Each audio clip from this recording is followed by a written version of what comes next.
Last week at this time, there was a helicopter hovering outside your studio. Is it gone? Any helicopters? The black helicopters are gone. There are no black helicopters this week. Good to know. Good to know, yes. All right, let's talk movies this week. What's the best one on the docket? There's a bunch of them opening this weekend. None of them are really that great. Probably the best one, and I don't say this just because I work for Disney, but it is a Disney movie, Born in China, is narrated by John Krasinski from The Office. Yeah. It's one of those Disney animal adventure documentary type movies. Focuses on 3 animal families in China, the panda, the golden monkey, and the snow leopard. So if you like those kinds of things, they always do a fantastic job on them. The photography is great, and they always tell a fun story, and it feels like the animals are, humans. Then that's probably the best of the bunch. The rest is just, there's a lot of big names. You have Christian Bale in The Promise, but I mean, just from the description alone, I know it's not going to be for you. It's a drama set during the fall of the Ottoman Empire, following a love triangle between a brilliant medical student, a dance instructor, and a photojournalist. Sound like something you want to go see? No, I'll pass. Yeah, I didn't think so. It was made for a reported budget of $100 million, and it'll be lucky to crack $5 million this weekend. So that's going to be a huge bomb. You have Unforgettable starring Katherine Heigl. That's a kind of a jealousy drama. Rosario Dawson also in that. Critics are saying it's actually pretty forgettable despite the name, but the acting is actually really good. And then the one that I saw, which is Free Fire, which stars Brie Larson, Oscar-winning actress, and Armie Hammer, and a bunch of a great ensemble. But it's 90 minutes of a shootout in a warehouse, and that's literally what the movie is. 90 minutes of people shooting at each other. And a lot of critics like it. I did not get it. I just don't understand it. So if that sounds interesting to you, maybe it's right up your alley. I was mostly bored. Sounds like a Eric Greitens commercial for governor. Let's talk Bill O'Reilly for just a second. They're giving him $25 million to walk out the door?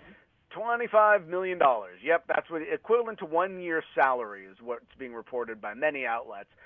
And many are saying it's an outrage, since Fox basically in their statement firing him, or announcing the split. I don't know if you can technically call it a firing.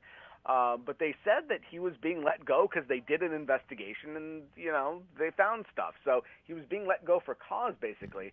So a lot of people are saying, why are they paying the guy millions who's accused of being a habitual sexual harasser? But remember, they let Ailes go, too, and they, paid him out as well.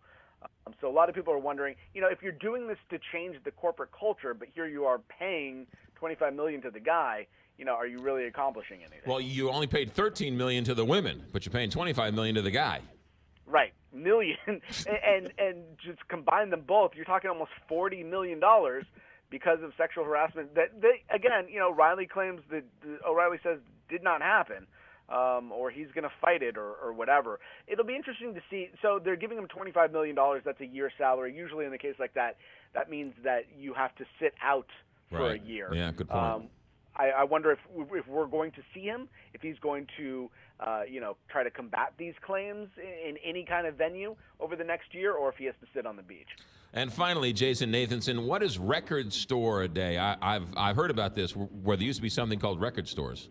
Yes, there used to be something where people used to actually go and physically shop for music, and so now to try to get people back into stores, for 10 years they've been doing Record Store Day, where they reissue or give new releases of stuff. A lot of it's on vinyl to get people into stores to actually buy this, cool stuff that's just on Saturday. This is the 10th anniversary tomorrow, so you have releases from Paul McCartney, The Doors, Fleetwood Mac, Jimi Hendrix, and it's not just classic rock. They're doing Miley Cyrus has a double LP of her last album, Jane's Addiction, Notorious B.I.G. If you're a fan of the soundtrack from Space Jam, you can get that on vinyl tomorrow. Those are some of the things that you can get at Record Store Day. So it's to try to get people back into stores, especially the local record stores that do still exist.